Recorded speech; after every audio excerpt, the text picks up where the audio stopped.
Good evening and welcome to Monday, News 5 Special Edition. I'm Phil Wilson. And I'm Twyla Young. These are some very special people, mentally handicapped kids attending a public school. They're learning some important lessons. One of them is that they can make their way in the outside world. The turbulent 60s took their toll on many of the nation's establishments. One of those establishments was the church. They sort of opted out.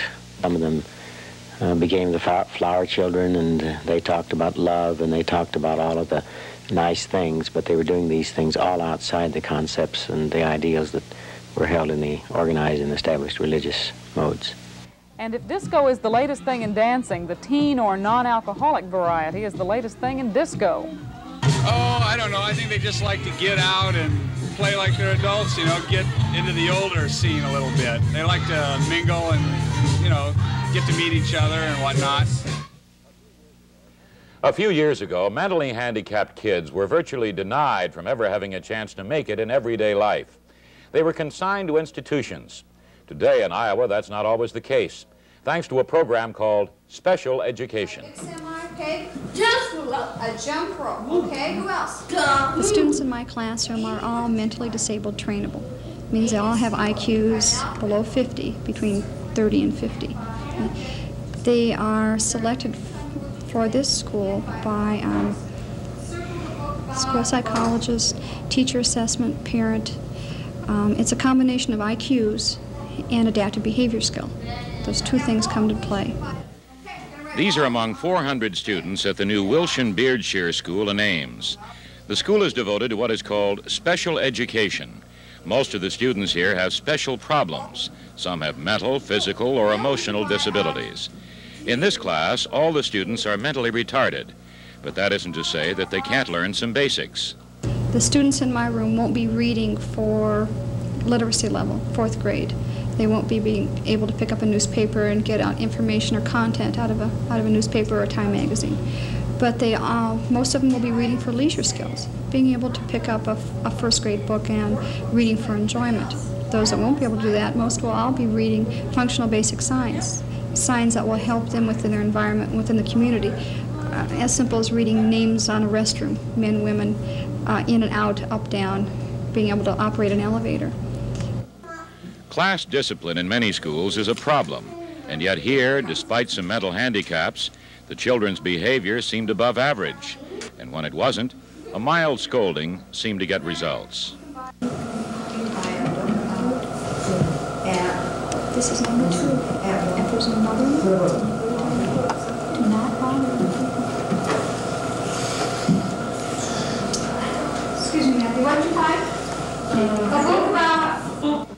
Today the kids are getting ready for a treat, a field trip to North Grand Mall. They'll be given time to roam about on their own and to buy small items with money they brought from home. Gum, that's what he said. Think again. Gum and... candy. Gum. But the kids will also have a shopping assignment. Today it will be the Walden Bookshop. Class preparation will take 10 hours. We first began with learning to read the name, and we had a worksheet on just identifying the name of the store. We had another worksheet on identifying the name of the store when it's intermingled with other names, okay, with distractors. We then practice on what you can buy. Look at your paper. What can you buy at Walden Books? Listen, what can you buy? Can. What can you buy? You can buy a book about what, Peg? Oh, Peggy says that you can buy a calendar. You can buy a calendar at Walden Books. Can you buy a shirt? No. Everyone loves a shopping trip, and for these kids, it's a special kind of adventure, a chance to test their new knowledge and how to apply it away from the classroom.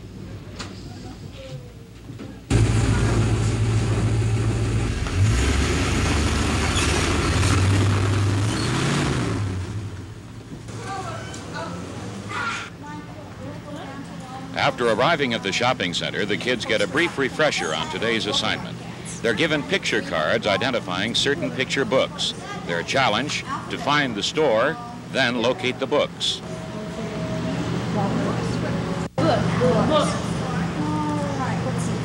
We followed one of the students who moved ahead with the single-minded purpose of a veteran shopper. He not only located the bookstore immediately, but walked straight to the book he was assigned to find. Some others took longer. This boy, who can barely read, has to first find the children's section, then locate a book about things to do. 3 teachers' aides went along on the trip to help the students solve identification problems. As for the boy who immediately found the book on horses, his teacher said the field trips have had a beneficial result. When he first started, his behavior was completely different from what it is now. He didn't have any orientation skills in the shopping center. He didn't know where any of the stores were.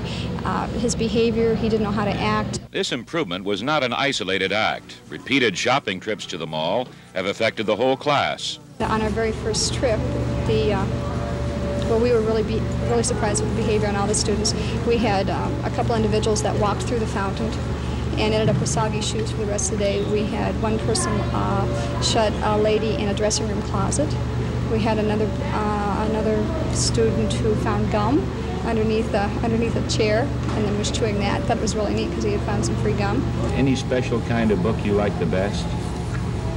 Cat book. Cat book. You like cats? Yeah. What are good about cats? Meow. Meow? What kind of book? Wolfman book. Wolfman? Mm-hmm. And the other book? How's that? What kind? Wolfman. Wolfman, that's it, huh? Mm. And then it was lunchtime. All the kids placed their own orders and counted out their own money. We had one girl who has, and still has, very limited language skills. She wanted to eat a fish sandwich. That was her very favorite thing to eat. She associated that with diet food and with a weight problem. She couldn't say an F sound for anything and really wanted a fish sandwich, and she practiced and she practiced. When we came to Hardee's and she ordered a fish sandwich with the F sound completely independently on her own. And what greater reward could you have is when that lady understood her and then gave her a fish sandwich. Quite a triumph. It really was.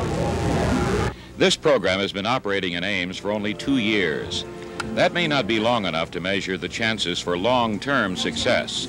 But from what we saw, the program is working. The overall goal is that we want people to become as independent as possible, working up to their capabilities. We have people in the project, students that are shopping completely independently without knowing any money, without being able to identify money. They can't make change. We have people in the project that have very low language skills and that are ordering lunch independently. They've already gone further in the project than we ever initially thought that they would. At one time, students of this IQ range were in institutions, but now these children are back in the community.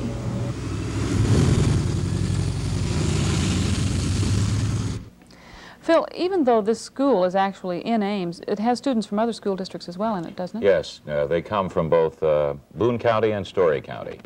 Annual cost of that program, by the way, is $1 million. Okay. Styles of religion are about as varied as anything people can involve themselves in, and there are a lot of reasons that people turn to religion. Coming up next on Bob Pyle's Notebook, we'll look at religion in Iowa and some of the changes it's undergoing.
Over the centuries, interest in religion has ebbed and flowed. But in recent years, there's been, among many young people especially, a resurgence of interest in religion. This has made many people in the ministry happy. Monday's Bob Pyle takes a look at this trend and some of the reasons behind it. A few years ago, many Americans were shocked to hear people saying God is dead. Some people in the ministry and laymen alike were alarmed when thousands of young people, disillusioned with the church, questioned their faith and the value of religion. Well, basically what I saw happening was what everyone else saw happening, is that the young people had become disillusioned with the power structures that they saw around them. They were discouraged with the way things were happening in civil rights. They were discouraged with the way things were happening in the Vietnam War. And I think, in a sense, really turned against all sorts of establishments, including the church. The late 60s and early 70s were turbulent times, not only for the church, but for youth in general. Large portions of the nation's youth turned to countercultures, drugs, looking for spiritual satisfaction.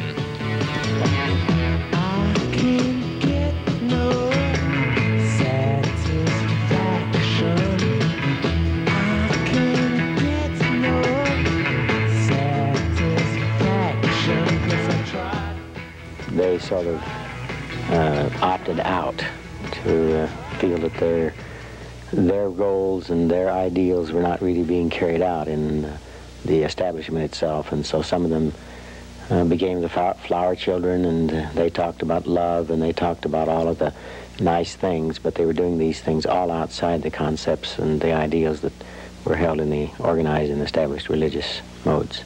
American withdrawal from Vietnam marked a change in the nation's mood. Anti-establishment feelings so strong during the war subsided, opening the way for what Moore calls a back-to-God movement.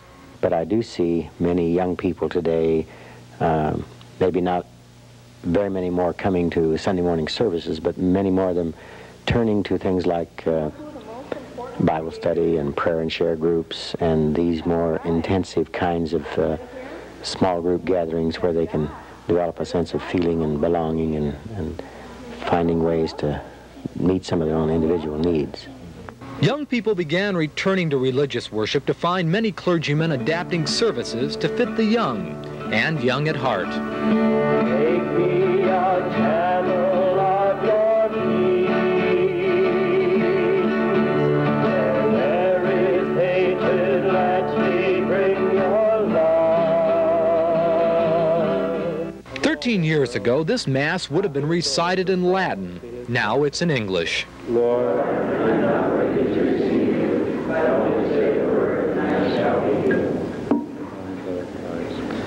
unlike other Christian faiths, the Catholic Church has had even more difficulty in re-embracing the youth. I believe that we, who are, say, part of the hierarchical structure of the church, realize that if we don't begin to involve the laity more than it has, then we are somewhat in trouble. And I think the church, official church, the hierarchical part of the church is trying to change, yes. Father Arnold says the Catholic Church is responding from the top down. I think the recent popes, John Paul I and John Paul II, have done away in their own life with the idea of being hierarchy and become very much pastorally orientated. They want to be pastors, they want to be with the people, and they want to show that ministry is by far the most important aspect of the church. And in doing that, I think that it will tend to draw people back to participation. While many religious services are being geared to interest youth, many faiths are also addressing the problems of the youth. Well, you do. You think, are we supposed to sing on this one, or is there going to be an introduction? Yeah. If it, and you can understand how come older people sometimes... Religion to me is kind of an unknown. I don't really understand it completely as it is, and I think the only way to understand it is to be involved with it. Well, in MYF we've been discussing our beliefs about God, and it's helped to define my ideas about God and my ideas about what God is, what He does, and the part He plays in our lives, and that's helped me a lot. To church every Sunday, and I can remember being younger and looking up to the kids who were in the youth group, you know, and thinking, wow, I mean, they're really good friends, and that's really neat. And when I got there, it really was that way. And it's just, it's the friends and Christian friends, and it being that they believe, you know, in what you believe, and it's just, that's where a lot of my good friends have come from.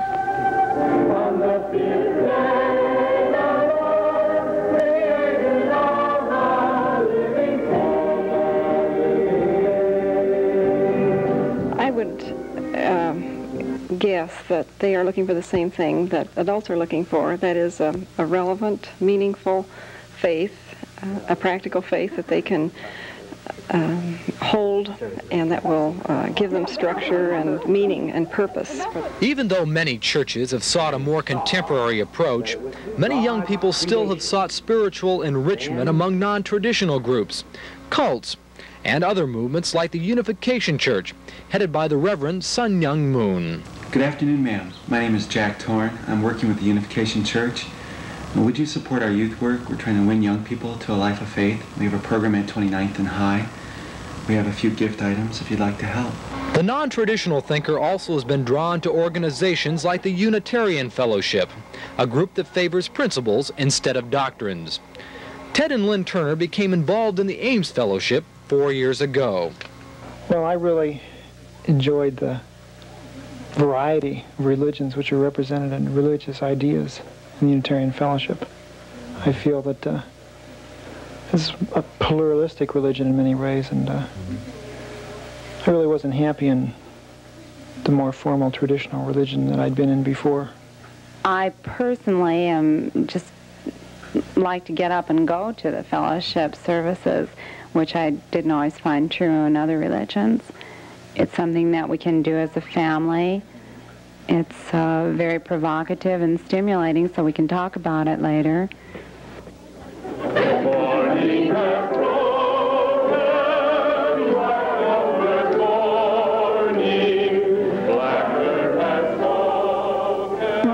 A lot of the rest of the religious community is hardly aware of us.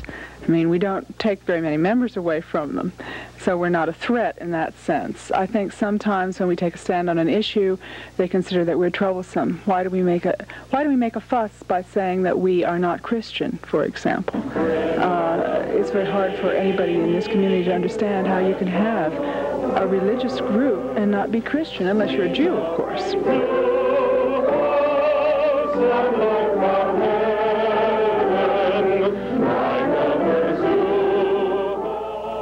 Regardless of the direction of the youth towards traditional or non-traditional religious practices, religious leaders seem to agree the big reason for the resurgence of interest in faith is because people are looking for something stable in a changing world.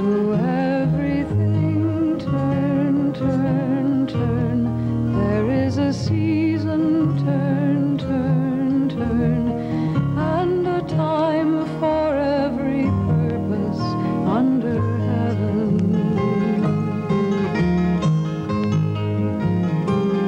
A time to be born, a time to die, a time to plant, a time to reap, a time to kill, a time to heal, a time to laugh, a time to weep. For Monday, this is Bob Pyle. Everything turn,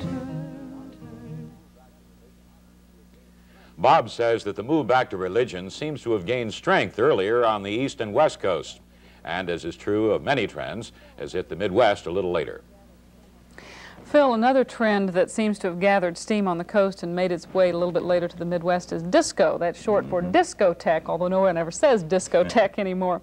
Anyway, it's been around for nearly 20 years, but the folks who went to those smoky, decadent, chic night spots of the early 60s probably wouldn't recognize the glittery discos of today. Those post-Saturday Night Fever dance palaces that are around now attract young and old, the dance crazy, and the excitement hungry. But there is a new trend, even within disco mania: teen, non-alcoholic discos.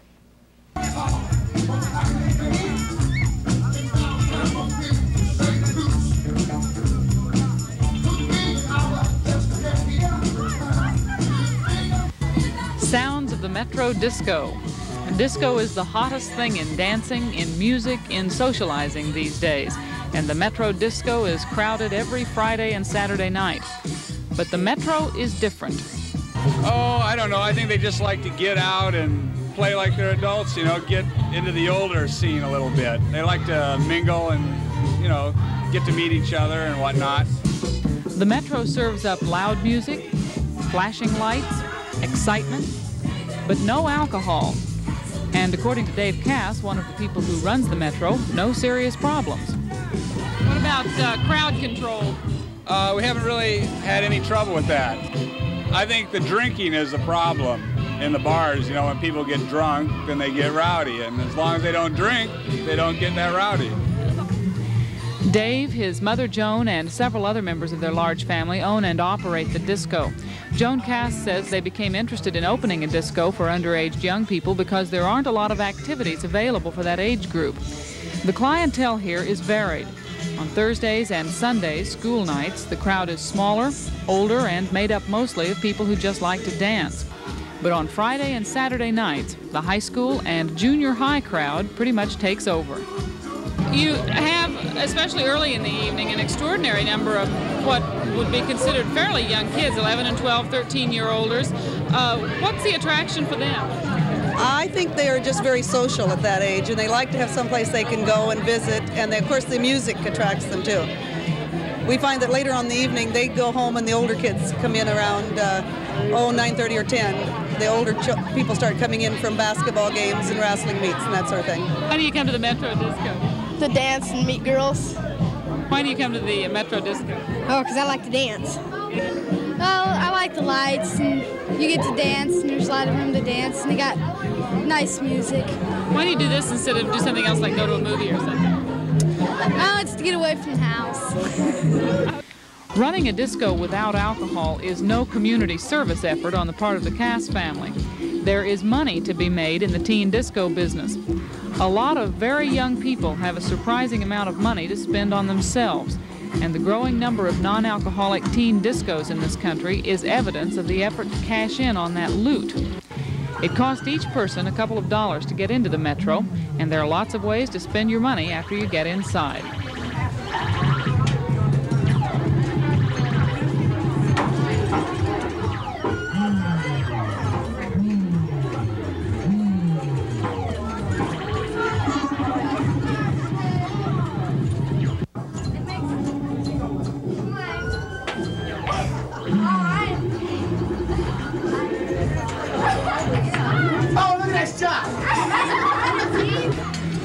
And of course, the ever-present snack bar. Cass says they plan to expand to a fuller menu, but for now, the soda pop, the potato chips, the hot dogs, the junk food that is the stuff of a teenage Friday night seems to be sufficient.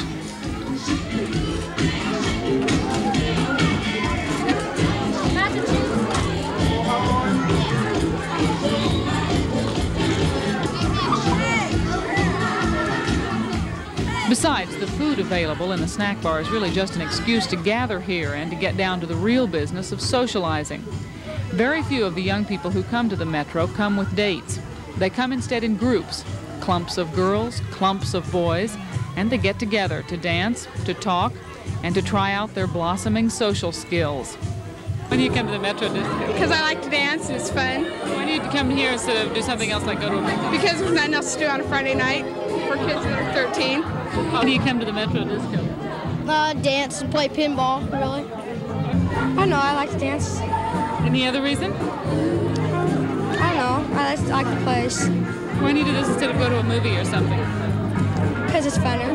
What is it about disco dancing that's so, why is it so popular? Well, I think that the music itself is beautiful. Of course, they use a full string section a lot of times, and large symphony orchestras, and of course the beat is the thing. Why is this a fad that's just going to fade away in another year and a half and you'll be left here with an empty building? Oh, I don't think, disco may come and go, but dance won't. We were busy looking for places to dance when we were in high school, and so I assume that it'll go on to something else.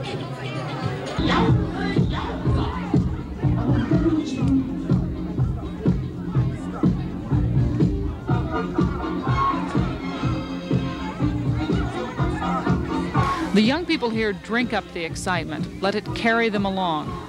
There is a disco ritual. It includes the way they dress. We don't allow any jeans with frayed legs, and we don't allow any school shirts, and we tell them to dress up as much as they can.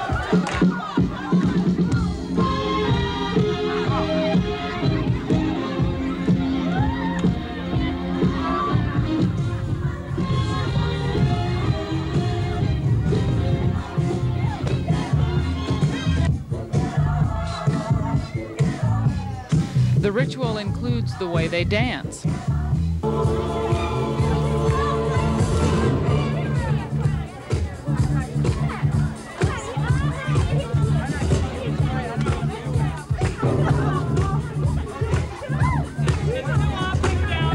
And the ritual includes the chance to step, for a few minutes at least, into a new image, to be a new person, maybe a person that seems a little shinier, a little brighter, maybe a little more fun than the one the sun shines on.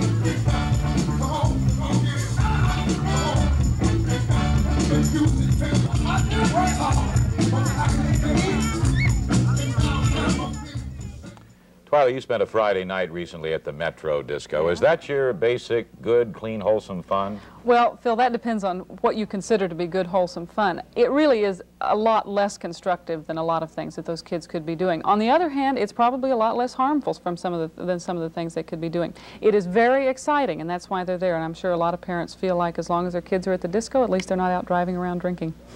And it's the in thing. Well, 2 weeks from tonight, on March 19th, Monday, we'll be back with a look at medical costs. Medical and hospital costs are rising at an astronomical rate and show no signs of letting up. We'll examine the situation in central Iowa, and we'll focus on waste, inefficiency, mismanagement, and just plain greed. And I'll be visiting an auctioneer school. That's where those folks learn everything from how much to ask for Aunt Sarah's old rocker or a prize pony to how to talk in that peculiar fashion they call the auctioneer's chant.